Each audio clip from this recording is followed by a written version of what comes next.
Драги мои, здраво! Добре дојдовте на Единствена Македонија, уште едно издание на Quo Vadis.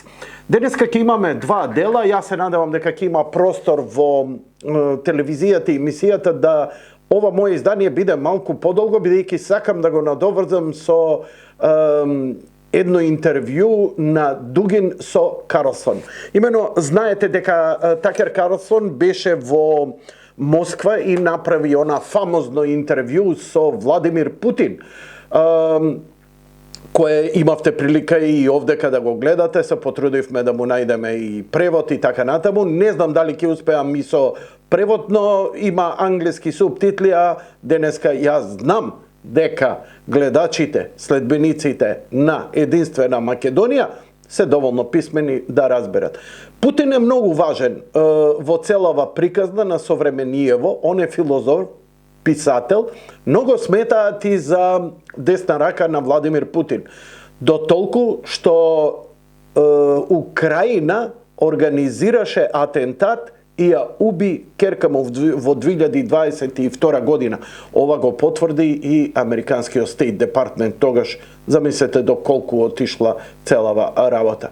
Дугин продолжува и натаму, он филозофира каков ќе биде светот, цивилизацијата, тоа се гледишта, он не е фанатик, он не е секта, он пишува книги. За жал, неговите книги се забранети за продажба на Амазон.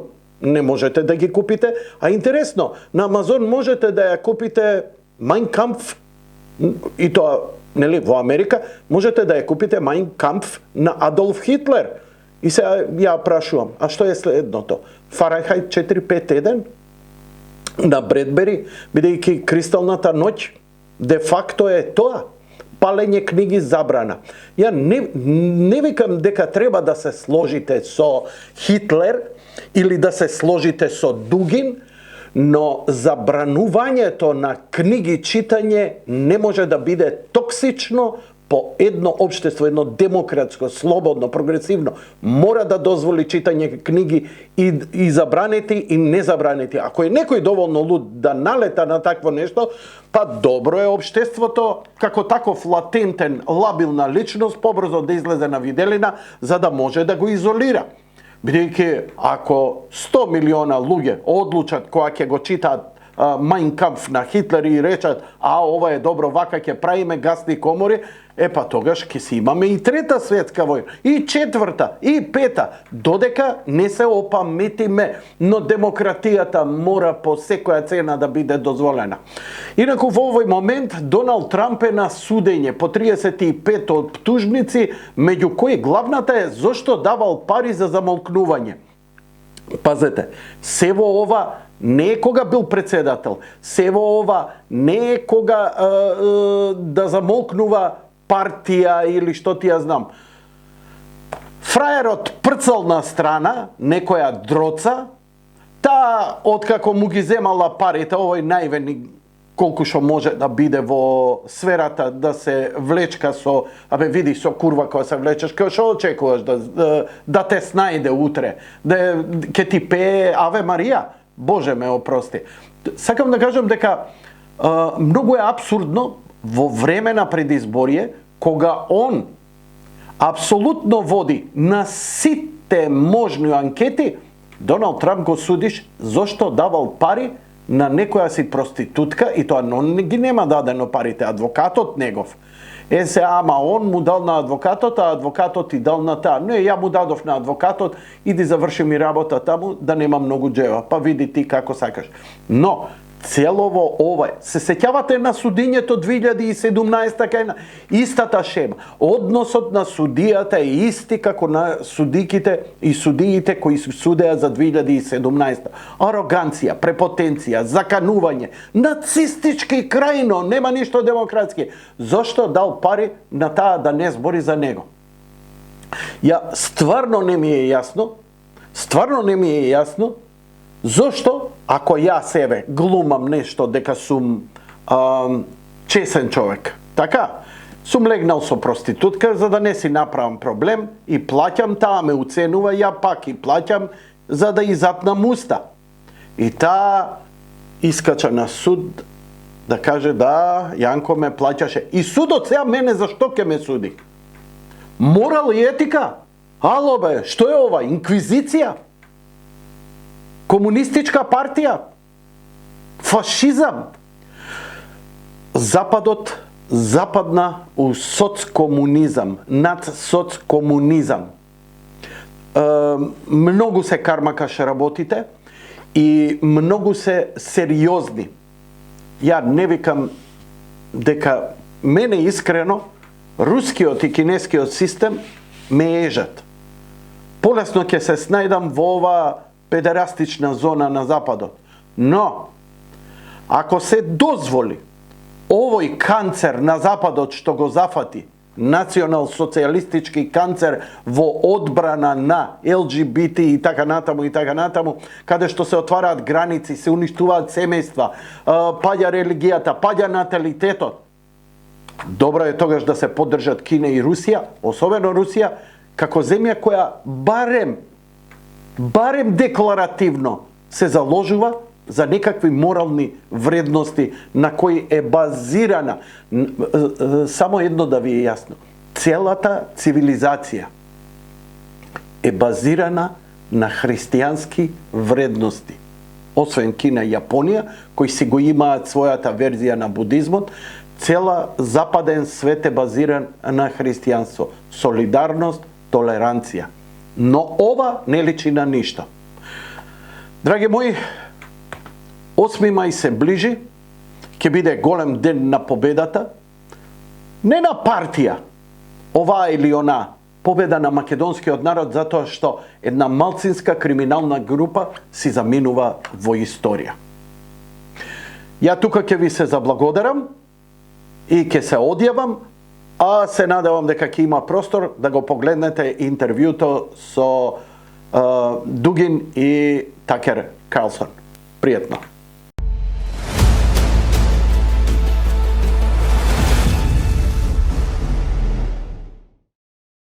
Dugin is a 62-year-old Russian academic philosopher. He spent his life in Moscow. He was an anti-Soviet dissident as a young man. And now he is famous the world over, in the English language press anyway, as, quote, Putin's brain. But he is not a political figure here in Russia. He is, once again, a philosopher. And his ideas are deeply offensive to some people. In August of 2022, his only daughter was murdered in Moscow when a car bomb killed her. US intelligence says she was murdered by the Ukrainian government, and we take that at face value. But what's interesting is that, once again, Alexander Dugin is not a military leader. He's not a close daily advisor to Vladimir Putin. He is a writer who writes about big ideas. And for this, his books have been banned by the Biden administration in the United States. You cannot buy them on Amazon. Banning books in the United States because the ideas inside are too dangerous. He's often described, again in the English language press, as far right. We'll let you assess, but we wanted to talk to him about some of his ideas, these ideas that are so dangerous that his only daughter was murdered over them, and his book's been banned in the United States. And so we're happy to have him join us now. Mr. Dugin, thank you very much. Thank you. Thank you for inviting me, and welcome to Moscow. Of course, thank you. So we were talking off camera. Actually, we were having a conversation that we were not going to film, just interested to meet you. But what you said was so interesting that we got a couple of cameras and put this together. And my question to you was, what do you think is happening in the English language countries? And I said, all of them, United States, Canada, Great Britain, New Zealand, Australia, all at once decided to seemed to turn against themselves. You had this great turmoil, and some of the behaviors seem very self-destructive. And where do you think, as an observer, that comes from? So I could just suggest, express my reading of that. It demands a little patience. So I think that everything started with individualism. So individualism, that was a wrong understanding of the human nature, of the nature of man. When you identify individualism with the man, with the human nature, you cut all the relations to everything else. So you have very special idea of the subject, philosophical subject, as individual. And everything started in the Anglo-Saxon world with Protestant reform and with nominalism. Before that, nominalist attitude that there are no ideas, only things, only individual things.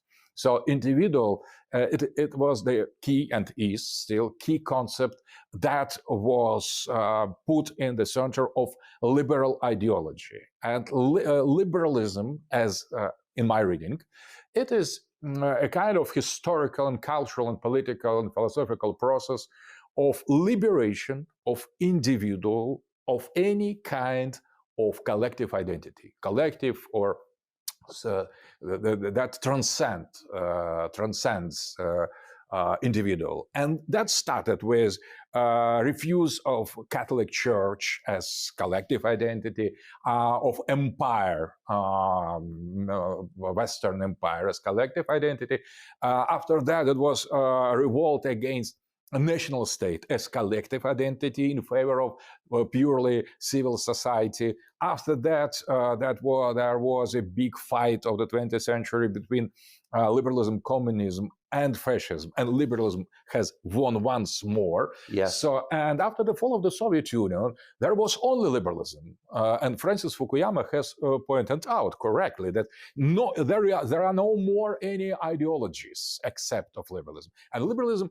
That was liberation of this individual from any kind of collective identity. There were only two collective identities to liberate from: gender identity, because it is collective identity. You are man or woman collectively, so you could not be alone.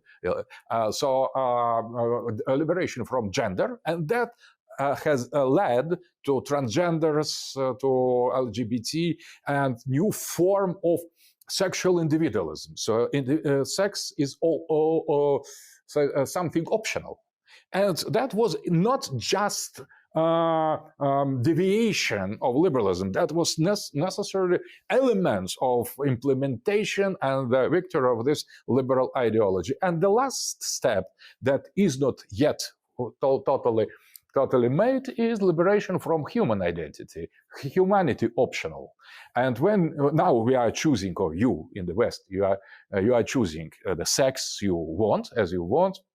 And the last step in this process of liberalism, implementation of liberalism, will mean precisely the human optional. So you can choose your individual identity to be human, not to be human. And that has a name: transhumanism, posthumanism, singularity, artificial intelligence, Klaus Schwab, Kurzweil, or Harari. They openly declare that is inevitable future of humanity. So we arrive to the historical terminal station that we finally, 5 centuries ago, we have embarked in this train, and now we are arriving at the last station. So that is my reading. And when all the elements, all the phases of that, you cut the tradition with the past.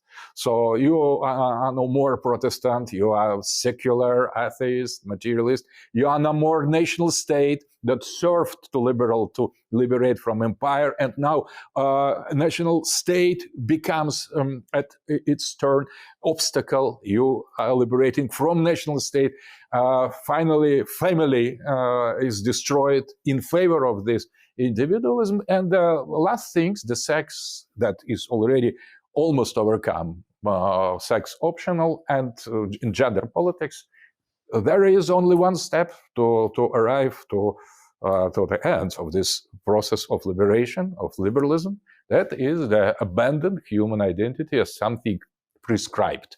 So to be free from to be human, to have the possibility to choose to be or not to be human.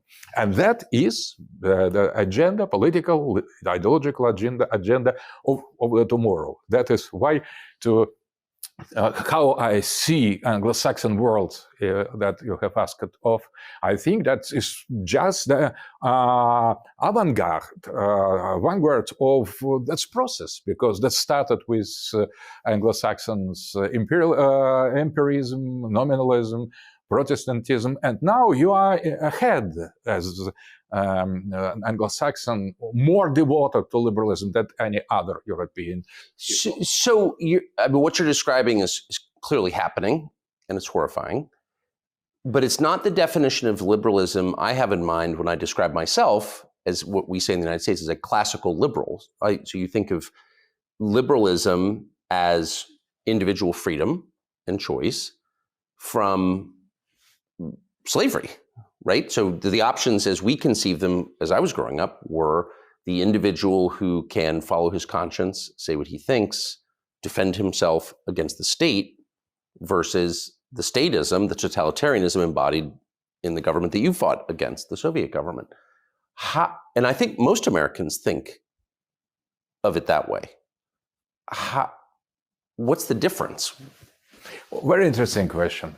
I think that is the problem is in two definitions of liberalism. There is old liberalism, classical liberalism, yes, and new liberalism. So classical liberalism was in favor of democracy. Democracy understood as the power of majority, of consensus, of individual freedom that should be combined somehow with the freedom of others. And now we have totally the next station already, next phase, new liberalism. Now it is not about the rule of majority, but it is about the rule of minorities. It is not about individual freedom, but it is about wokeism. So you should be so individualistic that you should criticize not only the state, but individual, the old understanding of individual. So you need now you are invited to liberate yourself from individuality, to go further in that direction. So I have spoken once with Fukuyama, Francis Fukuyama, on TV, and he has said before democracy has meant the rule of majority, and now it is about the rule of minorities against majority, because majority could choose Hitler or Putin. So we need to be very careful with majority, and majority should be taken under control, and minorities should rule over majority. Majority, it is not democracy, it's already totalitarianism. And now we are not about defense of the individual freedom, but about prescription to be woke, to be modern, to be progressive. It is not your right to be or not to be progressive. It is your duty to be progressive, to follow this agenda. So you are free to be a left liberal. You are no more free enough to be right liberal. You should be left liberal, and that is a kind of duty. It is prescription. So liberalism fought during its history against any kind of prescription, and now it at its turn became totalitarian, prescriptive, not free as it was in some. And do you believe that was inevitable? That process that was always going to happen? I think that is, I perceive here a kind of logic. So a kind of logic that is not just perversion or deviation. You start with one thing, you want to liberate individual. When you arrive at the point when it is possible, it is realized, so you need to go further. So, and you start to liberate yourselves from this time from old understanding of individual in favor of more progressive concepts. So you could not stop here. That is my vision. So if you say, "Oh, I prefer old liberalism," they would say, the progressives, they would say, it is not about old liberalism, it is about fascism. You are a defender of traditionalism, conservatism, fascism, so stop here. Either be progressive liberal or you are done, or we will cancel you. That is what we observe, I would say. It's certainly what we're living, and to see self-described liberals ban your book, which is not a manual for bomb making or invading Ukraine. It's these are philosophical works. tells you that it's not, of course, it's not liberal in any sense. I wonder, though, like, when you reach the point when the individual can no longer liberate himself from anything, when he's just not even human, what's the next step after that?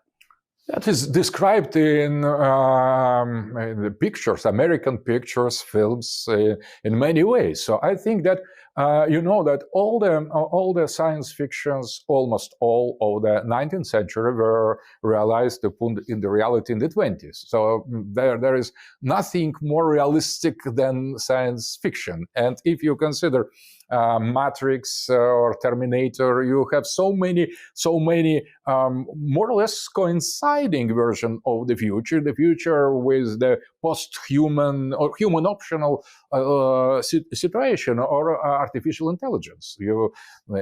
Hollywood has made many films. I think they portray correctly reality of the close future. So, for example, if we consider the man, the human nature, as a kind of rational animals, so you could now, with our technology, you could produce them. So you could create rational animals, or combine them, or construct them. And artificial intelligence, strong artificial intelligence, neural network, plus huge database, it is a kind of king of the world, I would say, that could not only manipulate, but create realities, because the realities are just images, just sensations, just feelings. So I think that post-humanist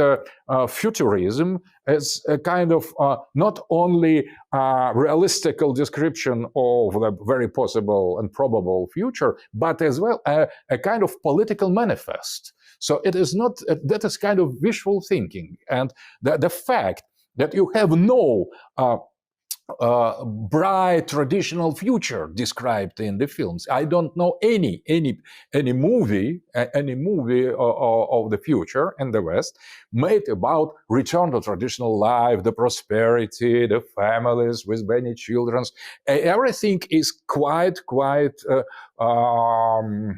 in shadow, quite black. So if you're used to paint everything black, and the future especially, so this black future once arrives. And I think that is the fact, the same fact that we have no other option, either Matrix or artificial intelligence or something, or a Terminator. So the choice is already outside of the limits of humanity, and that is not just fantasy. I think that is a kind of political project, and it is easily imagined, because we have seen the films. They follow more or less close to this progressive, I would say, agenda. So I've asked you no questions about Russia or Russian politics, and I'm not going to, because I think it's so interesting to see your perspective on countries that you don't live in, because we do gain insight, I think, from the view of outsiders. My last question to you is, how do you explain this phenomenon I have noticed, where for over 70 years, a group of people in the West and the United States, liberals, effectively defended the Soviet system and Stalinism, and many personally participated in Stalinism, spied for Stalin, supported him in our media. In the year 2000, and they loved Boris Yeltsin because he was drunk, but in the year 2000, leadership of this country changed, and Russia became their main enemy.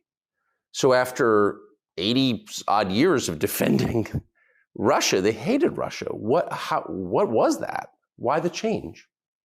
I think that first of all, Putin is traditional leader. So Putin, when he came to power, from the very beginning, he started to extract our country, the Russia, from the global influence. So he started to contradict, to global progressist agenda. And these people who supported Soviet Union, they were progressists, and they are now progressists. So they have felt that now they were dealing with someone who doesn't share this progressist agenda, and who tried, and with success, to restore traditional values, sovereignty of the state, Christianity, traditional family. That wasn't evident from the beginning, from outside. But when Putin insisted more and more on this traditional agenda, I would say, on the particularity and speciality of the Russian civilization as some special type of world vision that had and has now very little similarities with the progressist ideals. So I think that they have discovered, they have identified in Putin precisely what Putin is. So he is a kind of leader, political leader, defending traditional values. So only recently, 1 year ago, Putin has made a decree of the political defense of traditional values. That was turning point, I would say. But observers from the progressive camp in the West, I think they have understood that from the beginning of his rule correctly. So this hatred is not just casual, something casual or some mood. It is not. It's not casual. It's very serious. So it's metaphysical. So if your main task and main goal is to destroy traditional value, traditional family, traditional states, traditional relations, traditional beliefs, and someone on that with the nuclear weapon, that is not smallest, the least, but the last but not least argument. Someone with nuclear weapon stand strong, defending traditional value, you are going to abolish. I think they have some basis for this Russophobia and the hatred for Putin. So it is not just by the chance. It's not some irrational change from Sovietophilia to Russia phobia. It's something deeper, I would say. It's my guess. It's clearly something deeper. We felt it was important for your ideas to get an airing in English in the United States, simply because we believe in the open airing of ideas. I guess we're liberals that way. So we're grateful that you took the time. Mr. Dugin, thanks. Thank you.